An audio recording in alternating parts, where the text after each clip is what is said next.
Hi there, this is Donna Kozik, founder of MyBigBusinessCard.com and creator and leader of the original Write a Book in a Weekend program.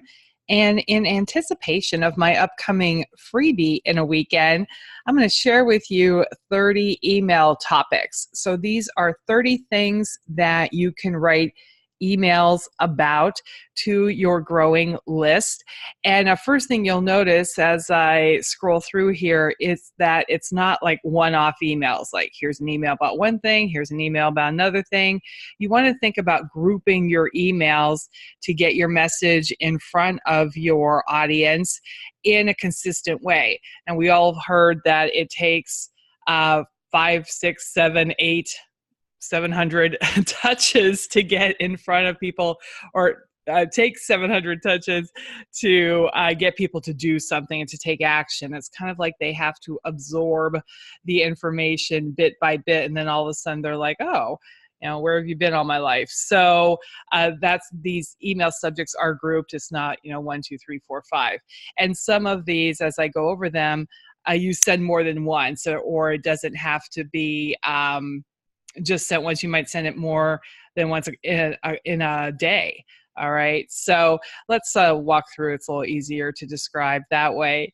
So first one is freebie related. So you have a freebie, or what we call lead magnet, opt-in gift, ethical bribe that you're offering via your landing page or your website, or maybe on your blog, something like that. So after people opt in to get your freebie, your first email, of course, is welcome. Here's your freebie. That's number one. Then I usually send the second day, did you get your freebie? So it gives them another opportunity to go download it, or it's attached.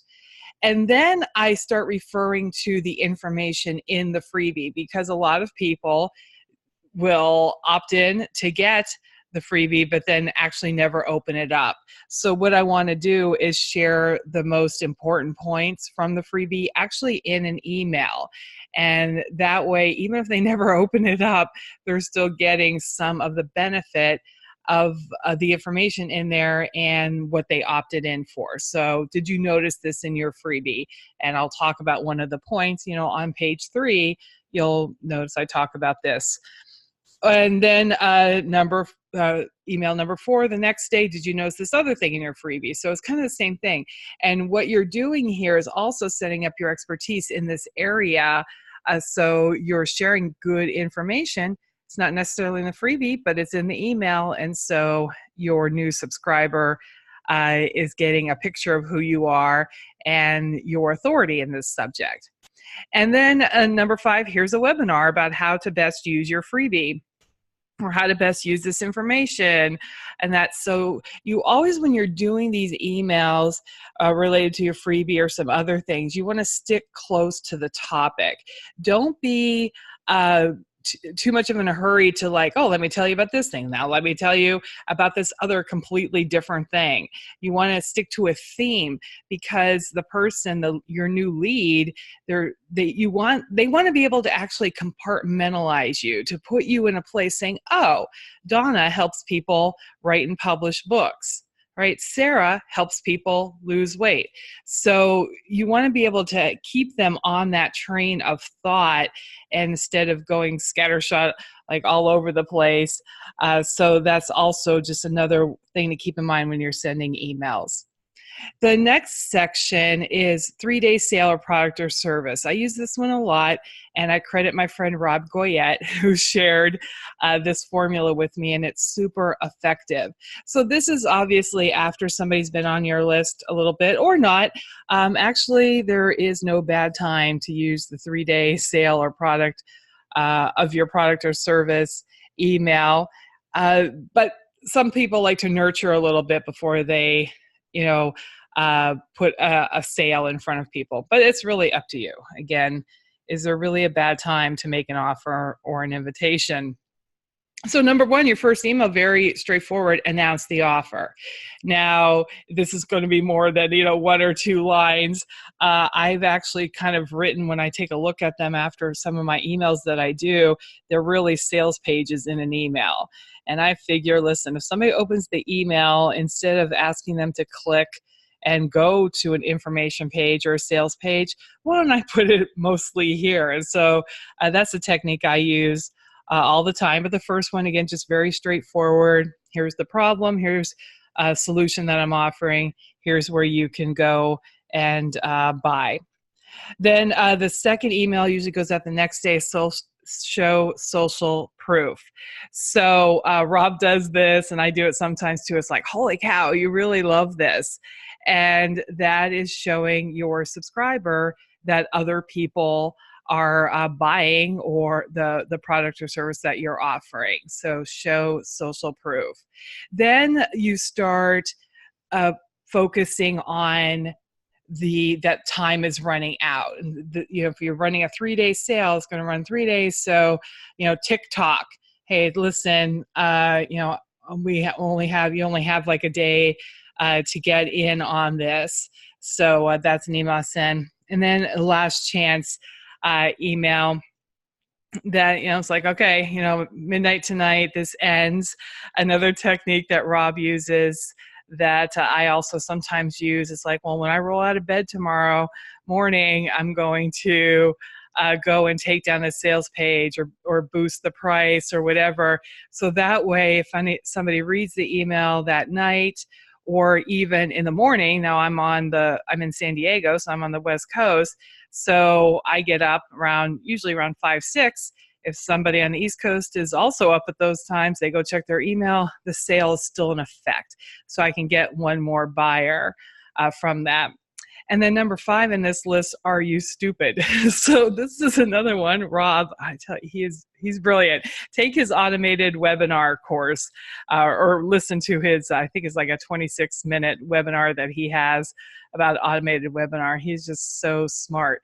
But he and we were working together, and we wrote this email when I was doing a special launch of a Write a Book in a Weekend program. And basically, what you're doing at this point is really just try to incite the subscriber to take action. And it's like, listen, I've laid it out all on the line here. And I've told you, you've told me that you want to write a book. I've told you how you can do it fast and easy with my Write a Book in a Weekend program. I give you templates. I give you guidance. We play Title Idol. What is the deal that you're not signing up for this? You're going to get the recordings if you can't attend live. If you can't make the next one, we'll sign you up for the one following that. So you just kind of lay out all of the reasons or the objections, and then with this thing of like, are you dumb? Are you stupid? Why are you signing up for this? It takes finesse to do this, to kind of walk the line between being, to incite your reader into action versus, insult them. But I found a way, I'll have to see if I can dig it up to share with you, but I found a way to do it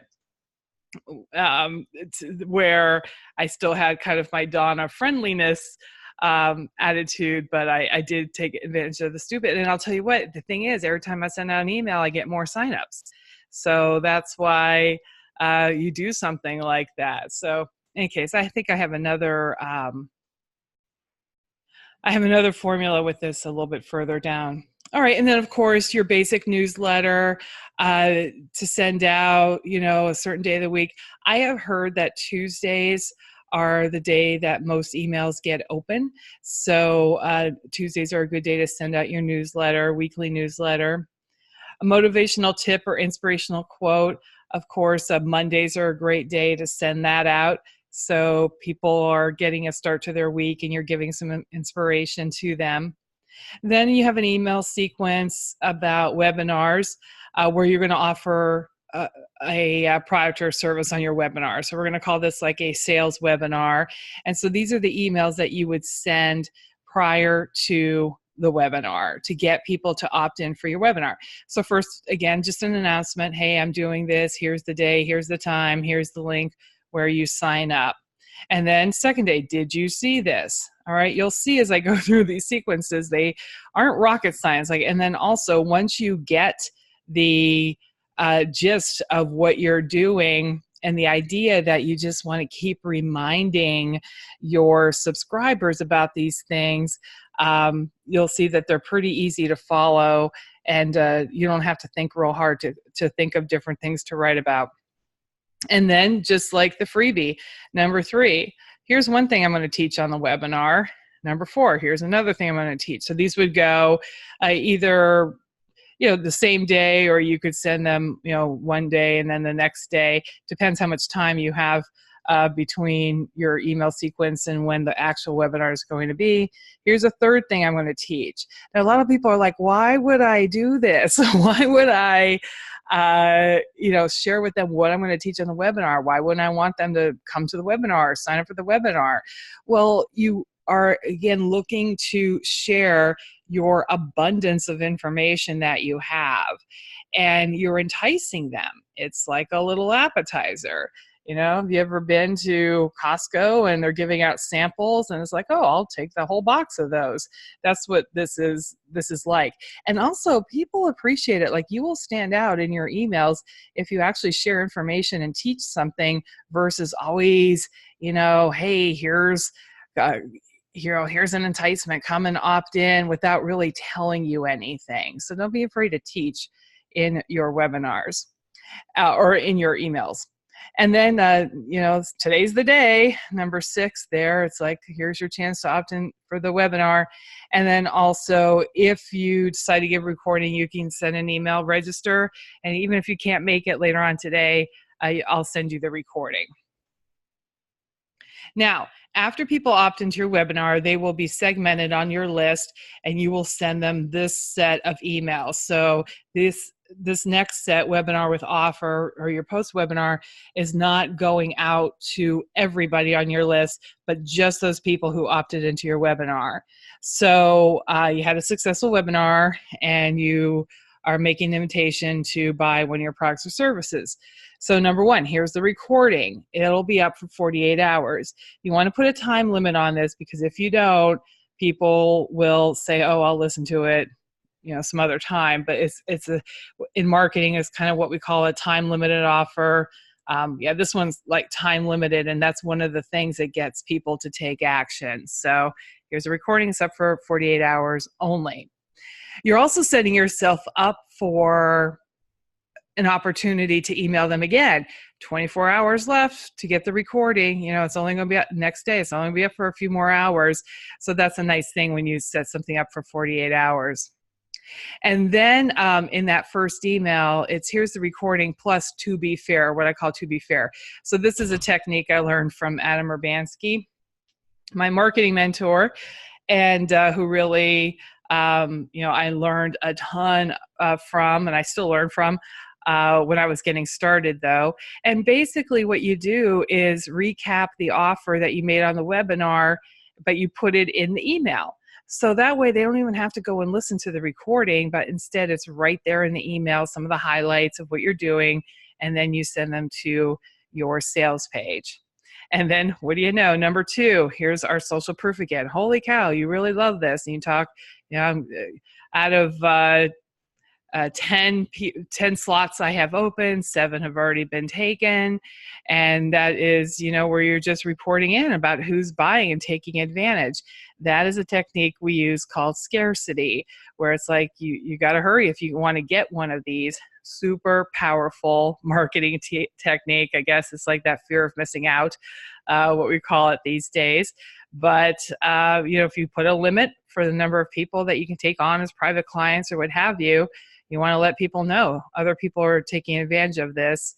So that's that social proof, and I only have this many slots left.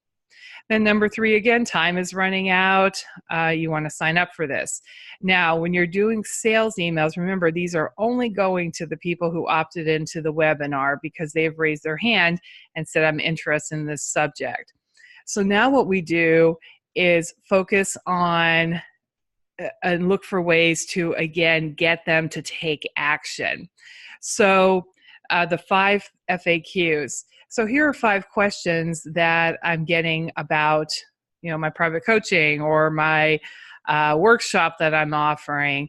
And so you answer questions, and they are normally associated with objections. So the type of objections that people put up about reasons why they won't sign up, you want to placate and answer those questions so they feel satisfied of like, oh, okay, I'll go and sign up now. So for one of them could be, is there a guarantee?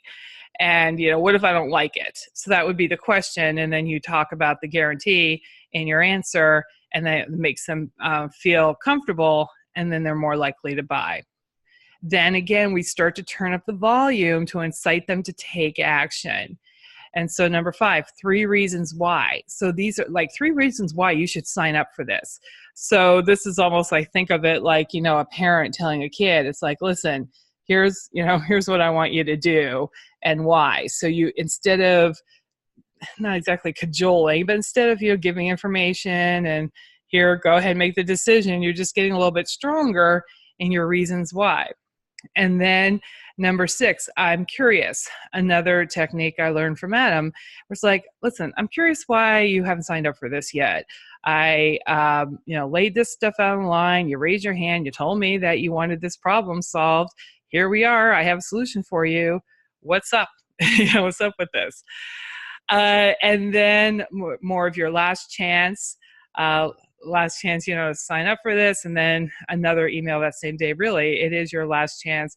Or you could use the, are you stupid technique and all that. Now, these take, again, a little bit of thought. You want to match them up with your personality of the way you do these, but they are effective. And once you find your role, you find your track in doing these, then they become easier and easier to write for your first product, second product, third of doing a workshop or coaching. You kind of get in the groove of doing them, and they aren't that difficult to write. They can be lengthy. I'll tell you, I generally typically spend anywhere from an hour to 3 hours writing emails, for my, what I call a sales page in an email. It takes a while to compose. I enjoy it. So it's always just leading that reader down the path. I was talking to somebody, one of my clients, I said, it's really not that different than writing a book.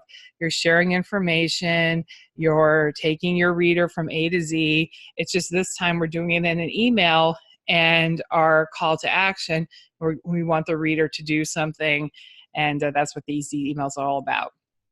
All right, and then wrapping up with other, my last few email subjects that you can write about.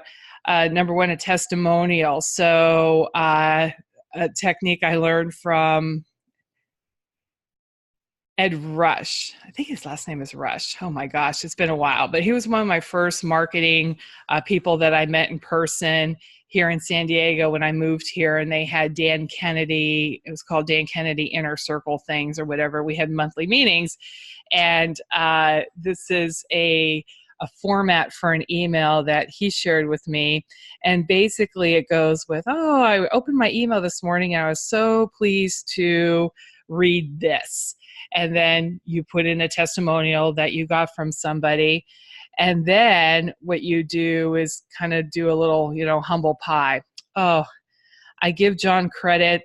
Thank you, John. I really appreciate those kind words, but the credit all goes to you because you're the one who took action, If you would like to sign up for Write a Book in a Weekend, go here.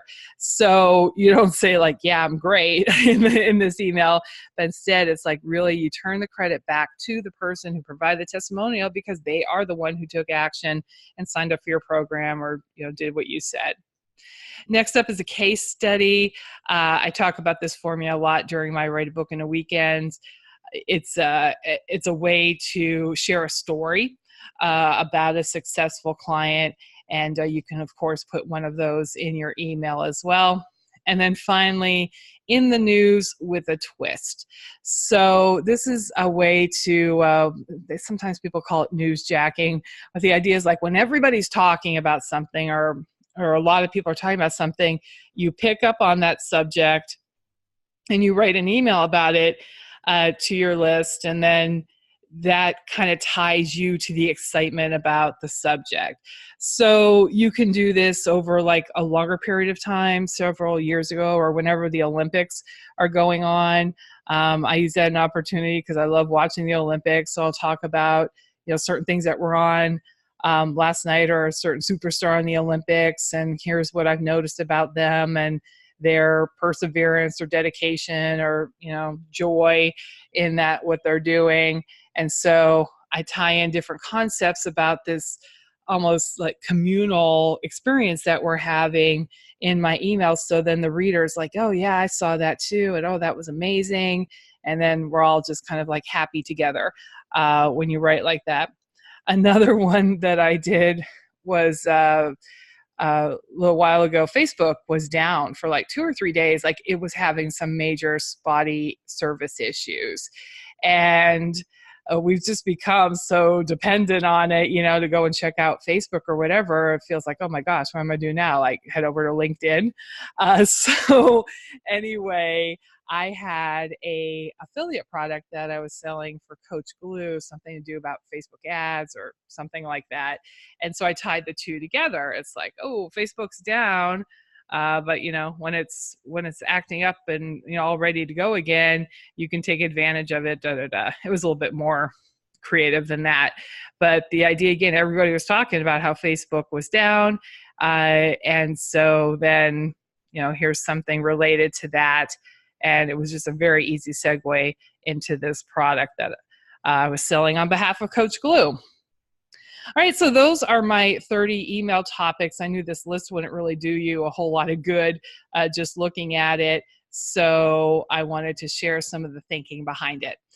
All right, so until then, this is Donna Kozik. I'm the founder of MyBigBusinessCard.com, creator and leader of the original Write a Book in a Weekend program. And if you're interested in writing your own book, of course, you can go check out my free book planner at freebookplanner.com. Take care. Have a fabulous day.